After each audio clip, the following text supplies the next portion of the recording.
Hi, my name is Vivi. I'm here with Kerry, and we work for Premier America Credit Union. Vivi, we've talked a lot about things people can do with their savings and checking accounts to protect them, to save some money.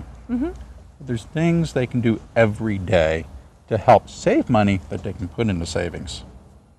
Oh, yeah, that's true. There's things that we buy every day. We could do some smarter shopping, couldn't we? Smarter shopping. Coupons. Are you a coupon shopper? I am. I get the Sunday coupons and I clip some of them, and I'm not always good about using them in time, but if I organize them better, I'm sure I'd save a little more. And you know what? It even pays for my newspaper subscription. I've heard that before. I've heard that before.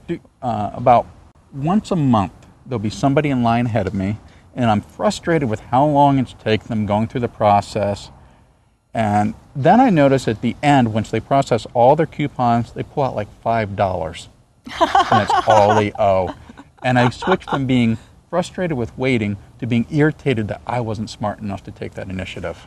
You know what I bet that smart shopper did? They went online, they found some of those great websites that have coupons that are customized to the products they use. Yes. I haven't started doing that, but I've heard it's really great. You can sometimes pay nothing for items.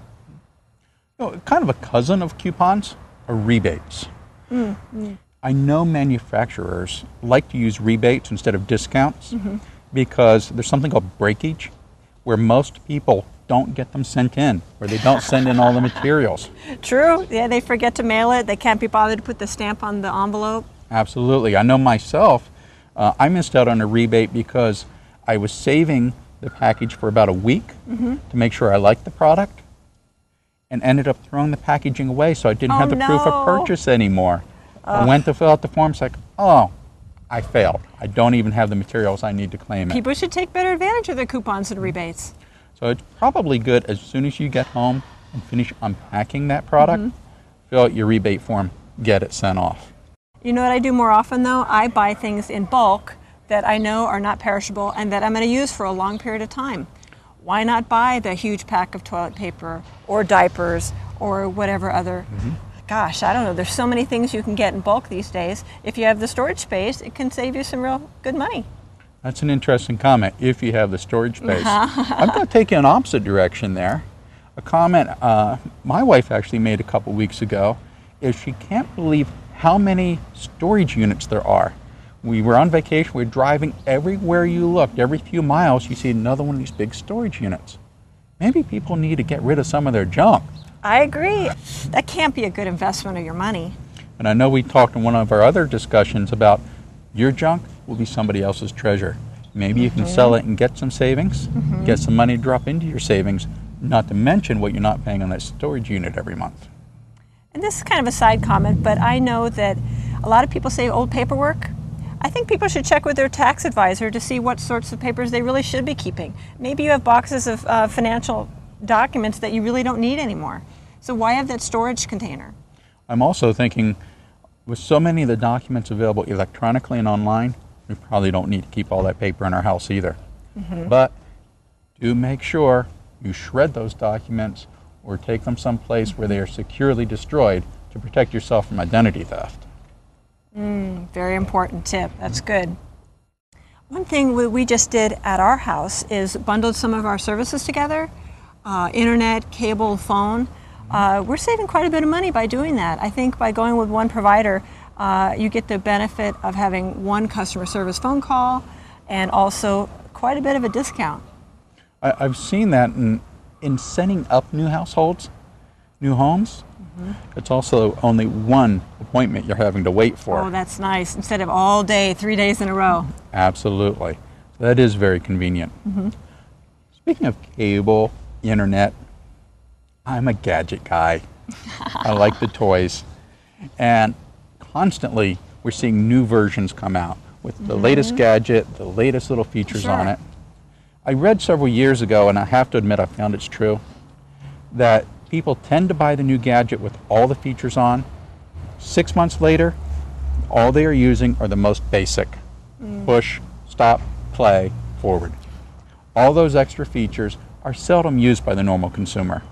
So if you can resist the temptation up front, you won't need that new product at all. I tend to buy last year's model for things like phones because you can save quite a bit of money, and the phone's just as good.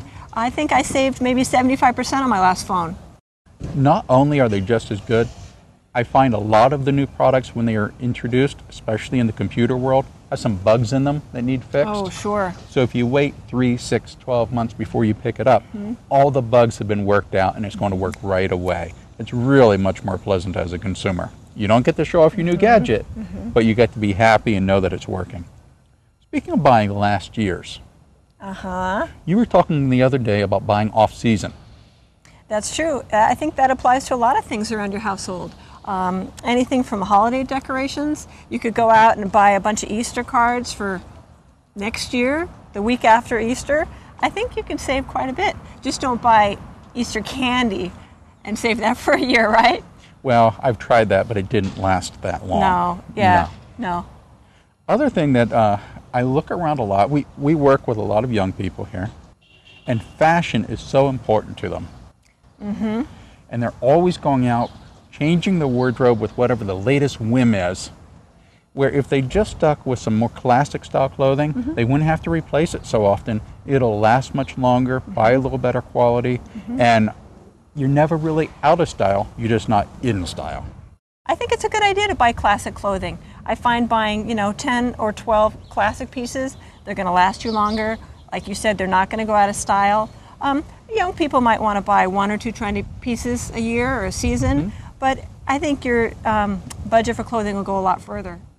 Another category of saving are used cars, late model used cars versus new. Now, I've had the experience of buying older used cars and spending more on my repair bill every month than the payment on a new car would be. So I'm a little sensitive to that. But you also see a lot of people trade in cars that are just a year old, maybe 2 years old, that have been very well maintained. As soon as you take that new car off the lot, the value has dropped significantly. So if you can buy something that's a very recent trade-in, you get a very good value, especially if you know one's been serviced well. That's what I did for my first car. I got a car that was a year old, and I think the cost was maybe half what it would have been. Absolutely. So there's some quick tips from us, just a variety of areas that you as a consumer can work on every day or for those major purchases that will save you some money. What are you going to do with that savings? Save it in a savings account, special purpose account.